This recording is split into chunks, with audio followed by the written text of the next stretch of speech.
Hi everyone, I'm Dale Smith, aka Journo Dale, and we're here to talk about Canadian politics.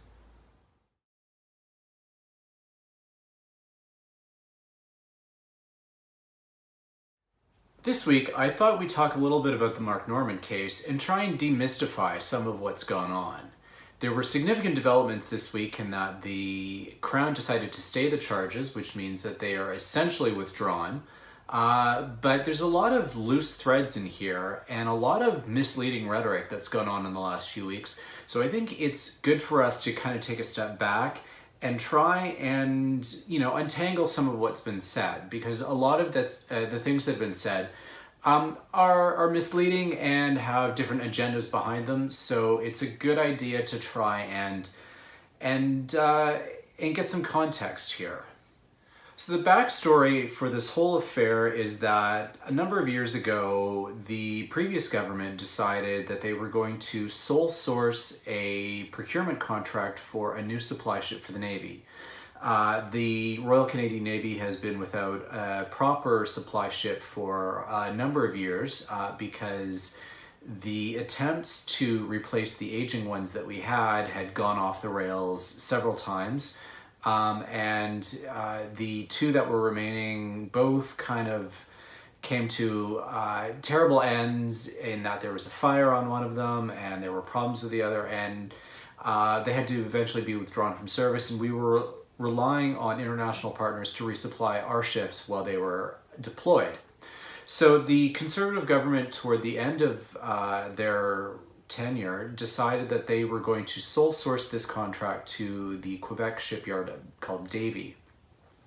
Why that's significant is because previously in the Conservative reign, they ran this process to find the shipyards that they were going to use for their big shipbuilding program, and the one in BC and the one in Halifax, each one for different facets of that contract. But Davie was not a successful bidder, in part because at the time the corporate owners that they had were bankrupt. In the time since, they'd gotten new owners and they were looking for work, and the Conservatives decided that this was one way they were going to try and both throw them some work, and it was also politically advantageous for them because it was an area in Quebec where they thought that they could get some votes, as it's an area where they already had a seat and so on. Where Vice Admiral Mark Norman fits into this is that he was the head of the Royal Canadian Navy at the time, and later became the Vice Chief of Defence Staff. After the election in 2015, the Liberals came to power, and one of the first things they did was put a pause on this contract, partially because it hadn't really been properly vetted by Parliament. It was announced after Parliament had risen for the summer, which the election was started in. And, in the final days of that Parliament, when the Senate was still sitting to push through a final few things, they did try to ask the government some questions about it, and they didn't get any answers. So when the Liberals came in, they decided they were going to take another look at this and put it on pause, at the same time as the Irving shipyard in Halifax was also making some noise because they felt they should have gotten a chance to bid on the possibility of doing work on this ship.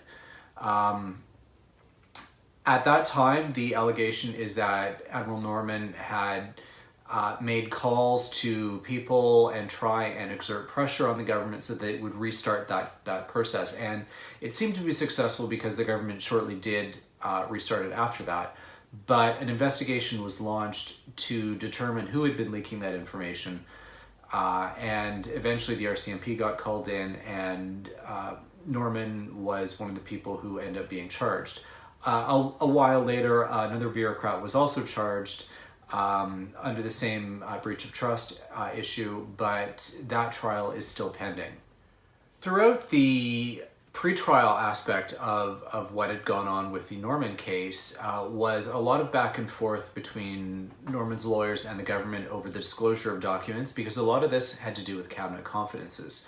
That is, what Norman has been accused of leaking, which was, secret documents and his lawyers were asking for all these to be disclosed in court. The government didn't want to do that because these were secret documents for a reason, and probably commercially sensitive ones as well.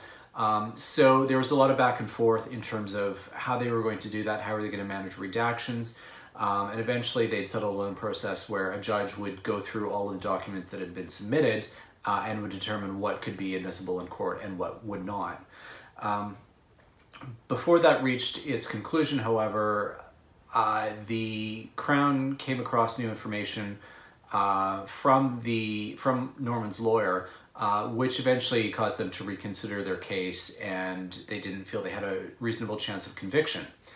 Around this same time, things happened with Andrew Leslie, who is a former Lieutenant General and one-time head of the Canadian Army, and who is currently a Liberal MP and was Parliamentary Secretary for Foreign Affairs at the time. A few weeks ago, it became known in the media that Andrew Leslie would be testifying on Mark Norman's behalf in court.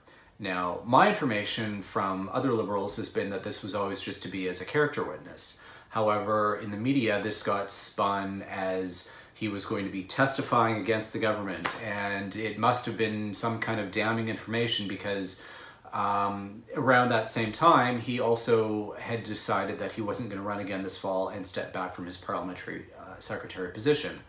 This again got spun, particularly by the Conservatives, as PMO having pushed back and forcing him to resign this position, and that was never really any indication of that. But this was the narrative that they were trying to push because they were trying to keep the government on its back about this. So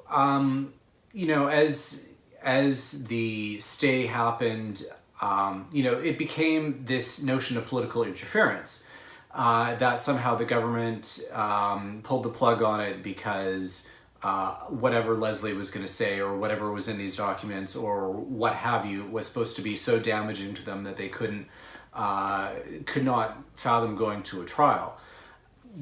That doesn't really ring true in anything. However, it's a narrative that the Conservatives in particular are trying to make stick. They started this allegation of interference a long time ago in the whole process because at one point Justin Trudeau said that everything would likely come out in court. This was before Norman had even been charged. This is Trudeau being Trudeau, and he will say stupid things all the time.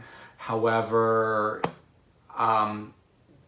it became spun as him trying to control the judicial system or process, and he'd already declared him guilty, and so on and so on. None of this is actually true, but it was something they were trying to make stick. So again, when the Leslie thing happened, they tried to put those two together, and then throw in the SNC-Lavalin connection, as in the government was allegedly trying to interfere in that process, so if they were trying to interfere in that, they would interfere in this. Doesn't really hold in any case because the elements don't really fit in any way. There's no real possibility of interference. The RCMP and the Director of Public Prosecutions operate arm's length, and there would have been no real mechanism for the government to weigh in on the government or the Director of Public Prosecutions in this. However, this is the narrative that the Conservatives are trying to put on this, that this is, Trudeau coming down hard on people he declares an enemy, even though there's no real indication that was ever the case in this. But this is the narrative. What happens next is going to be a bit of an open question. Vice Admiral Norman is returning to his job at the Canadian Forces in some capacity. We don't know what yet. Part of the complication there is that because he was the vice chief, there is no similar position that he could be put into because there is only one number 2 position. And that was backfilled at some point during the whole pretrial process. So anything he would be fit into would likely be some kind of a demotion. So we don't know what is going to happen there yet. The Conservatives are now calling for him to be promoted to Chief of Defence Staff, but that's going to be a tough sell for, I think, the Liberals, just given everything that's gone on. In as much as they make that particular political choice, for what it's worth.